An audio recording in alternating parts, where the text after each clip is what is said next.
You are Locked On Cougars. Welcome into a Friday edition of the podcast. Hope you guys are all doing fantastic out there in Cougar Nation. Plenty to get to ahead on today's show. We are going to talk a little bit about what's going on with the Big 12 and their new commissioner search. What should this conference be looking for? Obviously, BYU will have a vested interest in all of this as they go into a new conference. We'll also talk a little bit about what's going on with BYU football coming out of spring ball. We need to talk about some new positions being created for BYU and how I believe it's a sign that BYU is doing the right thing with regards to their preparations to join the Big 12 as well. So we'll get to all that as well as catching you guys up on everything else going on in BYU sports news and previewing the weekend ahead and all things BYU sports as well. So we'll have plenty to get to and not a lot of time to get to it. So let's get rolling here. This is the Locked On Cougars podcast for April 8th, 2022.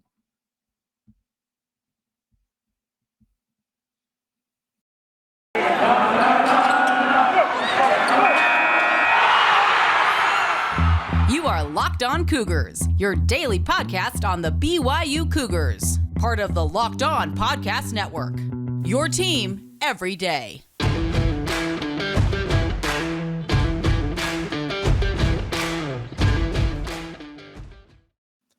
What's up, everybody? I'm Jake Hatch, your host here on Locked On Cougars, your resident BYU insider. I work for the Zone Sports Network in Salt Lake City, Utah. Thank you once again for making Locked On Cougars your first listen of the day. We are very proud to be part of the Locked On Podcast Network. Of course, the motto is your team every day. And as such, we are your only daily podcast focused on the BYU Cougars. First, a word and apology for yesterday's podcast. Had some issues getting it up in time. So we are here on a Friday, making sure you guys are ready for the weekend. So consider this, I guess, a combo if you want. If you want to swan it as that, you can go a Thursday, Friday podcast. But mainly big talking points for both of these podcasts I had planned out. They'll kind of meld into one. So I don't think it necessarily we're going to... How do I say this? We're not going to miss out on a lot. Let's put it this way with today's podcast. All right. Getting going on today's show, though, the BYU football program has wrapped up spring ball and been endeavoring all week long to talk about some of the takeaways coming out of spring ball. And I think the biggest thing is BYU is now investing in this program at a clip that is unprecedented in my mind. And that unprecedented word was the word that Tom Holmoe and the BYU athletic department used when they announced the new deal for Kalani Sitake during the offseason, earlier this offseason, I should say. And I think that BYU has been very smart about how they've been allocating money towards this program, because I think, and let me be very clear about this, the brain trust inside the BYU athletic department, Tom Holmoe, his associate athletic directors, Kalani Sitake, et cetera, I think they always understood what it was going to take for BYU to compete at the Power 5 level going into the Big 12. There was some convincing of people beyond them, above them, in terms of a church and school hierarchy who maybe needed a little more quote unquote schooling to the game with regards to how much it was going to take for BYU to compete going into the Big 12. Either those people either got on board or essentially somebody told those people to get out of the way. And now BYU is investing in this program at the rate that I believe they should. Are they ever going to be one of these powerhouses like a Florida with Billy Napier, their new head coach, who hires, 70, 80, maybe 100 people? No, they're not going to do that.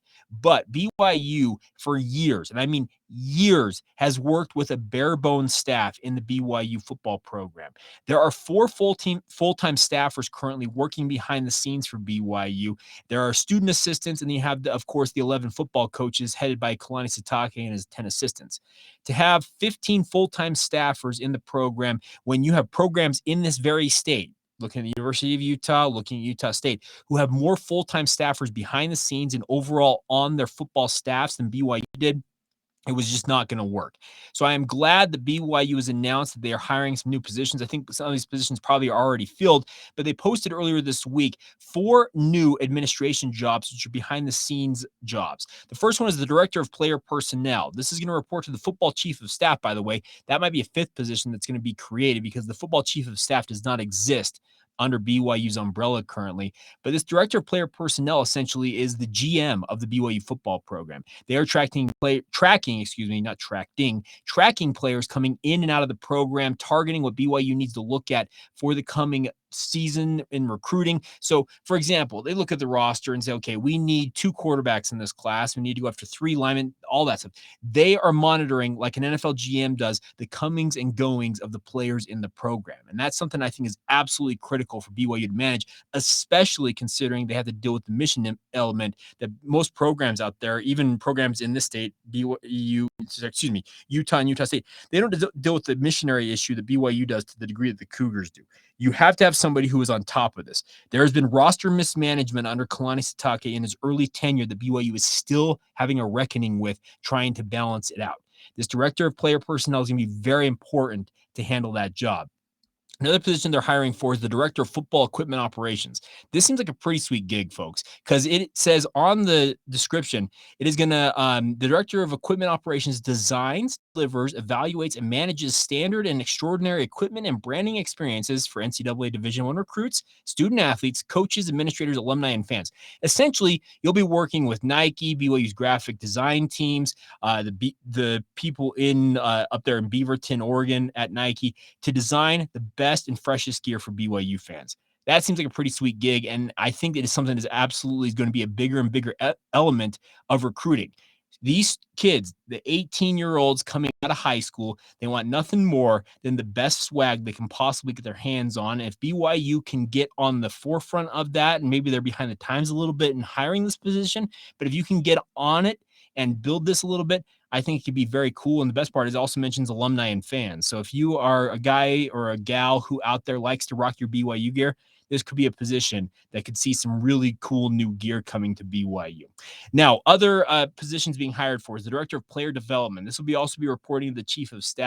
This includes being the football department's liaison with important campus entities and departments, including the student athlete academic center, on and off campus housing departments, and the student life department. These positions are to help the young men in the football program adapt to life at BYU, succeed in the classroom, and also make sure that they have the ability to succeed on the field by not having the off-field distractions that are behind the scenes that can absolutely derail guys. So I think the biggest thing is looking at all these different positions that BYU is hiring for, I take away that BYU understands what they're going up against, but at the same time, they're making sure that each one of these players and coaches feels like they have an opportunity to have some of the off-field burdens that they typically have had to shoulder in eras of BYU football taken off of their hands. And the best part is it allows them to focus a little closely on the on-field product for BYU. We all know that BYU and the Cougars, they want to win at a high level. Oh, and I also forgot there's one other one, director of campus experience. This is more of an on-campus recruiting deal. Student athletes, prospective student athletes come on campus. They make sure that they have a great experience. It's the position that's being hired for. The overall investment in this program, I think, is something that you absolutely should be excited for. I'm hopeful that BYU will continue to add bodies behind the scenes, hiring for at least these 4 positions. As I said, taking some of the distractions and some of the stress of the off-field stuff that can affect on-field performance out of coaches, players, and administrators' hands, giving to these other folks and letting that be their singular focus.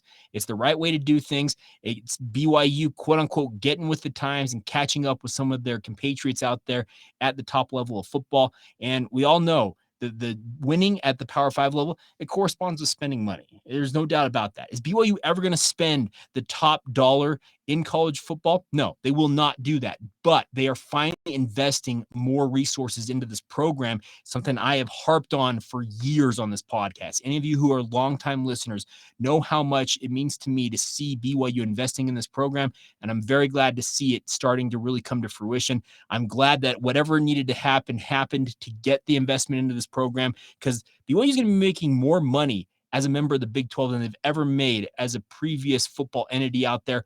Why not give them the resources to continue to succeed on the football field? It's only going to get tougher from here, my friends, and BYU needs to be ready for that. These off-the-field roles, they may seem trivial in some ways, but I can guarantee you they are absolutely critical to on-field success for the BYU football program, especially as they get ready for the Big 12. Speaking of the Big 12, let's talk about what I believe BYU fans and just fans of the Big 12 across the new conference landscape should be looking for when it comes to their new conference commissioner. We'll get to some of my thoughts on that here in just a moment. First, though, today's show is brought to you in part by our friends at Built Bar. And my friends, I am a huge fan of Built Bar. I'm actually going to grab this right here. That right there is a, let's see, banana bread flavor, which is actually one of the underrated flavors, I feel like, in the Built Bar pantheon of the different Built Bars out there. The best part is about Built Bar, they are the most delicious protein bars that I've ever had. And more importantly, Built Bar is partnering with BYU football via name, image, and likeness agreement with all the members of the BYU football program to make sure that these student athletes are taken care of and they're being recognized for their efforts on the field. BYU football players receive money via Built Bar for being brand ambassadors. Well, guess what? When you buy Built Bars, you can help be part of the solution to give that money to the BYU football program. It's an indirect way, but it's a great way all the same because you get to enjoy delicious protein bars. We're also going to save you some coin on your own Built Bars. Get to Built.com right now. Use the promo code LOCKED15. That's LOCKED15 for 15% off your order. You heard that right. Promo code LOCKED15 at Built.com. More importantly, support the BYU football program and do it by supporting our friends at Built Bar. Time now to talk a little bit about what the Big 12 has got going on with, obviously, with the announcement earlier this week of Bob Bowlsby deciding that he will step down later this year. I wanted to talk for a little bit about what I think BYU should be doing as a football entity and what BYU fans should be looking at with regards to who they want or who they should consider to be the next Big 12 commissioner. Now, I don't profess to be an expert in how commissioners are selected. I'm not going to say, well, this is who they should be looking for. This is why. I'm not going to try and do that.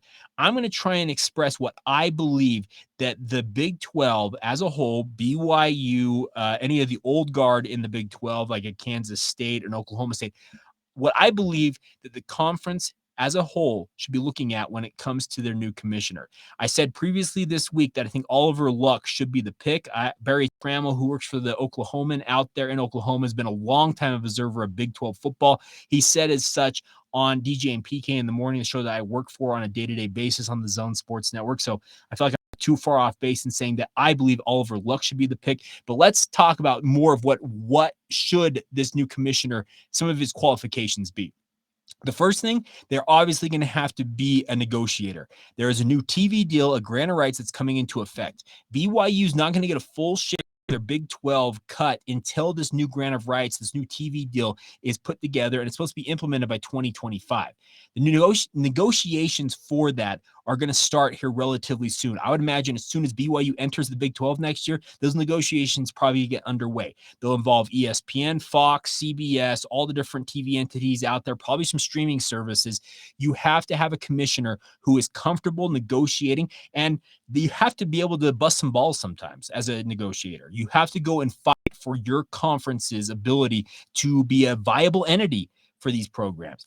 A team like BYU is actually going to be a chip for the Big 12 in these negotiations. You can guarantee this new commissioner will understand the value that BYU as a brand will bring, and they will be part of this. But you have to be somebody who is able to get deals done and be able to drive a hard bargain at times. You have to stand up for your conference and get the best deal for your member schools. Now, another thing they've got to be very wary of is the new era of college football and college athletics as a whole. The NCAA recently has rewritten essentially their charter, the constitution of the NCAA, and they're going to let each one of the Division 1, Division 2, Division 3, determine their destiny essentially moving forward. The NCAA is trying to go hands off. They don't want any part of the bad publicity they've had for years. They've kind of brought that upon themselves, in my opinion. I think the NCAA is an entity that wants nothing more than to have all the control, but none of the responsibility for the repercussions of holding that control. Now, with this new commissioner coming in, whether they're hired in the next 90 days, as we've heard from Lawrence Skuvanik, I hope I'm pronouncing that correctly, the Texas Tech president, he said they wanted to have this done in 90 days or less. They have to understand that the new NCAA model, the Division I model in particular, especially the Autonomous Five, which the Big 12 is a member of, it's going to be a very different future. They're going to be part of crafting that future. So essentially, it's a part two of that negotiation. They have to be able to go and work with these other conference commissioners out there in the SEC, the Big 10, Pac-12, and the ACC at the Power 5 level, and obviously the G5 commissioners at the Division I level are going to have their say as well. And you have to be able to work in lockstep and collaboration with them to build the new era of the NCAA, but at the same time, represent the Big 12's best interests in those negotiations. The next part, I also think that BYU and Big 12 fans as a whole should be looking for with regards to a commissioner. I believe it has to be an individual who is very comfortable making hard decisions. And what I mean by that is they have to come in and understand what the landscape is going to look like for this conference, because there's a lot of people out there. You guys have heard it. The Big 8 plus 4. Well, it's the joke about the Pac-10 plus 2. You get what I'm talking about. A lot of people out there who are saying, well, the Big 12 is not going to be a power conference moving forward. Well, let's be real. The SEC and the Big 10 sure feel like they're got a sizable lead on the rest of the Power 5. So it may end up being the Big 2, the next 3, and then the small fry 5. I don't know how we're going to determine that moving forward. But the Big 12, I feel like you have to have a guy who comes in and understands what he is working for. He's working in the interest of these 12 members of, well, I guess in 14 members in the case of Texas and Oklahoma, but they're going to be departing for the SEC. So maybe you don't care as much for them, but you care about the 12 teams who are going to remain in this conference, and you got to make hard decisions. Do you make a decision in 2025 to expand to 14 teams once Texas and Oklahoma jump out? Do you bring in a Boise State as a travel partner for BYU while also adding another program, say like a Memphis, or maybe USF can finally get their crap together? They can be a nice travel partner for UCF. Do you do that? You have to make hard decisions, and you've got to sell your various university presidents. So in BYU's case, Kevin Worthen is going to be part of this. He is going to be making decisions for his university, and this commissioner is going to have to come in and sell Kevin Worthen, as well as the other 11 university presidents, chancellors, whatever their title may be, on his vision for this conference. You've got to work in collaboration with these presidents, but you have to be a guy who's willing to make hard decisions. I actually thought Bob Bowlsby was going to be a very good guy to have leading the Big 12 into this new era. He's 70 years old. He decided, you know what? It's time for me to step aside. Bowlsby is going to remain with the conference. He's under contract through 2025. They put him under contract in theory to lead them through this next negotiation. He feels like it's time for him to step aside, but he will be a sounding board for this new commissioner. And like I said, my money's on Oliver Luck. I think Oliver Luck has got the experience at every level of the sporting universe you want him to have. But who knows? I never thought George Kliavkoff was going to be the Pac-12 commissioner. He comes over from MGM in the entertainment realm, and so far, so good for him. He's actually been a very capable commissioner in my mind. I know that we're not talking Pac-12 football here, but this new commissioner, they've got to come in and essentially bring all parties together. You got the old 8, the quote unquote Big 8 of the Big 12 that are remaining in the conference. You have the new 4 coming in. You could potentially add 2 or 4 more if you decide to do that. You guys essentially got to come in and play peacemaker and unify this group into one mass. And can that be done? Maybe. You maybe will have certain things where everybody works in lockstep, but there's going to be other issues where certain universities are going to say that's non-negotiable for us. This is our stance. This is where we stand. Other universities will say, well, we stand this way on this issue, and you have to be able to make that hard decision and say we're going to drive in this direction, even if it means that some of your member schools may not be as keen on you doing that. So this is going to be a very, very interesting era that BYU enters as they enter the Big 12. This new commissioner is going to be an interesting person because they're going to be the neophyte on the Power 5 scene. I know George Kliavkoff has not been on the job with the Pac-12 very long. I believe 4 of the 5 commissioners of the Power 5 conferences now have been hired since 2019 at the very latest. I believe it's Greg Sankey at the SEC is the longest tenured Power 5 commissioner now at 7 years. So all of these commissioners have not been in these jobs very long. There were guys that were in these jobs for 2 and 3 decades. Who was the Big Ten commissioner that was there? Jim Delaney for years. It felt like 3 decades leading the Big Ten.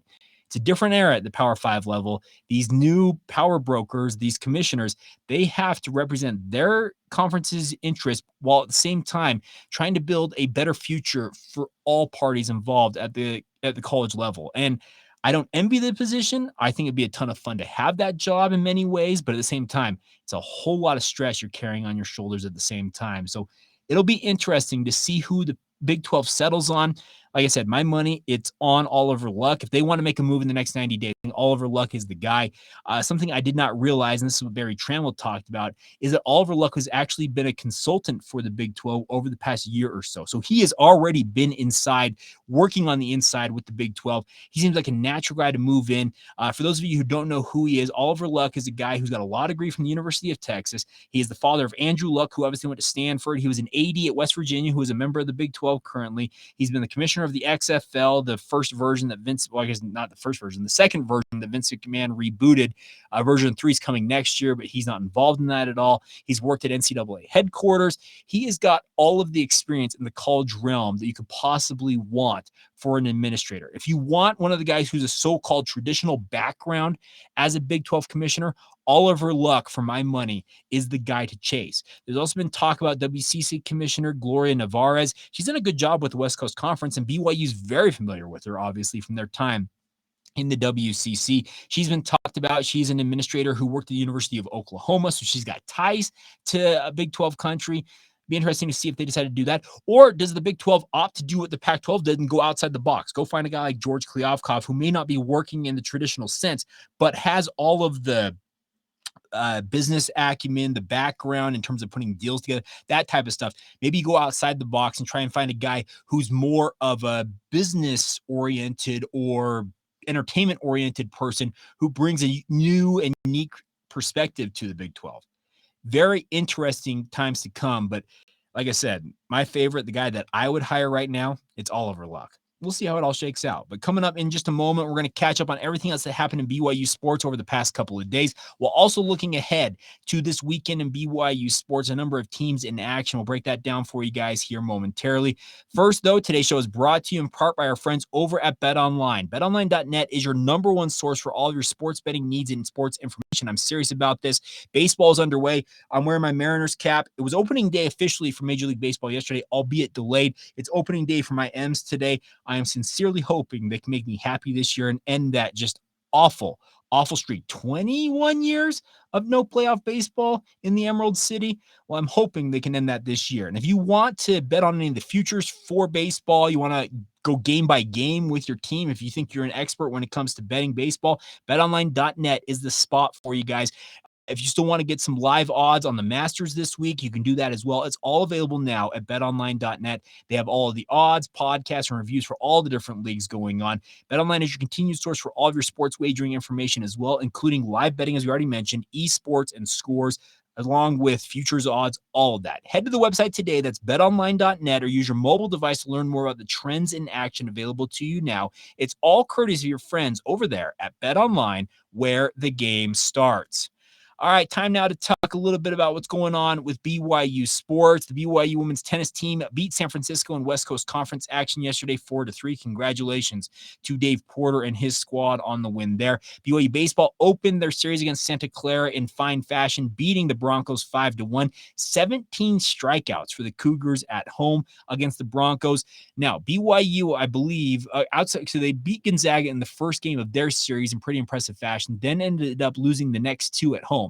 Hopefully, BYU can continue the hot streak they had against Santa Clara tonight. Those two teams will square off once again, 6 o'clock Mountain Time. The weather here along the Wasatch Front is supposed to be absolutely beautiful. It'll be a beautiful day to go out and watch some collegiate baseball. The best backdrop in college baseball is at Miller Park. So get out there if you have an opportunity to do so this evening. Once again, a 6 o'clock start. It'll be on BYU TV and also the BYU Sports Network on radio if you're not able to make it out to the ballpark. But I would encourage you to take that opportunity. BYU softball will also be in action. They are hosting LMU at Gail Miller Field, so right across the way from Miller Park. They have a doubleheader tonight. It'll be a 5 o'clock and a 7 o'clock first pitch for both of those games. Those games will also be on BYU TV and the BYU TV app if you want to tune into that. Softball off to a phenomenal start this season. Heavy favorites to win the West Coast Conference yet again this year, and for good reason. They've absolutely been rocking and rolling, and very fun to see that. Men's and women's track and field teams are splitting their squads this weekend. Part of the squad is headed to Tempe, Arizona for the Sun Angel Classic, which is hosted by Arizona State. Other athletes are headed to Fayetteville, Arkansas for the John McDonnell Invitational, which is hosted by the University of Arkansas. So big opportunities for the track and field athletes this weekend. Men's tennis is in San Francisco taking on USF in action. That's at noon Mountain Time today, Friday. If you want to check that out, there's a link, I believe, on BYUCougars.com if you want a live stream of that contest. And then the final thing I wanted to pass along to you guys, there's a third thing I need to talk about with track and field. Also, some athletes headed to Logan. So 3 ways the track and field team is going. Some athletes headed to the Aggie Invitational up there at Ralph Mon Track Stadium in Logan, Utah. And then men's volleyball in action tonight. They are in Stanford, California. Palo Alto taking on the Stanford Cardinal. Men's volleyball program, it's been a very rough season by BYU standards. The roughest season since the early 90s, if you go by most metrics. Well, they have an opportunity here to go to Maples Pavilion both tonight and tomorrow night and hopefully have some big matches against the Stanford Cardinal. Be rooting on the Cougars in that. Tomorrow, men's tennis is taking on Santa Clara out there in Santa Clara, California. That'll be at noon Mountain Time. Also, the women's softball program will be having their series finale against LMU at 1 o'clock Mountain Time on BYUtv.org. We'll be streaming there. Women's soccer takes on UVU tomorrow at Haas Field in Provo. It'll be a 12 o'clock start there if you want to get out and watch the women's soccer team in spring action. And then BYU baseball wraps up their series against Santa Clara tomorrow. It'll be a noon start, a matinee start out there at Miller Park if you want to round out your weekend by watching the baseball program in action, hoping that baseball can pick up all 3 wins over Santa Clara. It'd be very important, I feel like, for their confidence, their psyche, just everything that goes in to confidence at the Division I level. But a busy weekend ahead in BYU sports. And of course, we will be back on Monday recapping it all for you guys.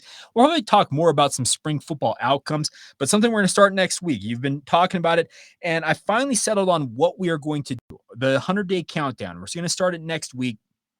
Something I've been working on. A lot of you had suggestions for this, and it's actually a kind of a brilliant idea that came from our good friend Jordan Jolly. It's George Joll on Twitter. I'm assuming it's Jolly, but Jordan, you can correct me on that if I'm wrong. He had a brilliant idea. I said I was going to do the 100 greatest players in BYU football history, and that's proven to be a pretty daunting thing to put together a list of 100 of the greatest players across 50-plus years of BYU sports. I was really taking it back to the start of the Lavelle era. I'm actually going to carve this up, and Jordan had a brilliant idea. He said, how about you do the 50 best players of the independent era for BYU, while also doing 50 players of the era before that? So essentially the Bronco Mendenhall, Gary Croton, and Lavelle Edwards era, and even beyond that, we'll probably get a few players like Virgil Carter, who predated Lavelle, will probably be on that list. I think it's absolutely brilliant. So that's what we're going to do. We'll probably do the 50 greatest players not in the independent era, and then 50 players of the independent era, the best 50 players of the past decade or so in BYU sports. We'll probably alternate every other day, and it'll be a fun way to count down, essentially the way to get to count us down to BYU football. We're 148 days away today from BYU football. Obviously, weekends will factor into that, so you need to get it started here relatively quickly. So there you go. That is what we're going to start next week. The 50 greatest players in BYU history outside of the independent era, and then the 50 greatest independent era football players for the Cougars. Should be a fun way to do it. So stay tuned for that next week, and a whole lot more. We'll cover you every single day when it comes to BYU sports. Want to encourage you guys now, after making us your first listen of the day, to get over and check out the Locked On NFL Draft Podcast, if I can get those words out of my mouth. Apologies for that. But you guys can go out and check that out. They're bringing the draft to life every single day. They got you covered top to bottom when it comes to the draft, which is coming up later this month. If you want to be on top of it, check out the Locked On NFL Draft. It is free and available wherever you get your podcasts. That is going to do it, my friends. Hope you guys have had a fantastic day, regardless whenever you hear this, whether it's early in the morning, late at night, or just midday. Hope you guys are all doing great. Have a great weekend. We'll be back on Monday. Enjoy the baseball this weekend. Go Mariners. I know that it probably sounds bizarre that I'm a Mariners fan, but I can't give up on my boys. So at the same time, enjoy your weekend. This has been the Locked On Cougars podcast for April 8th, 2022, and we will talk to you guys on Monday.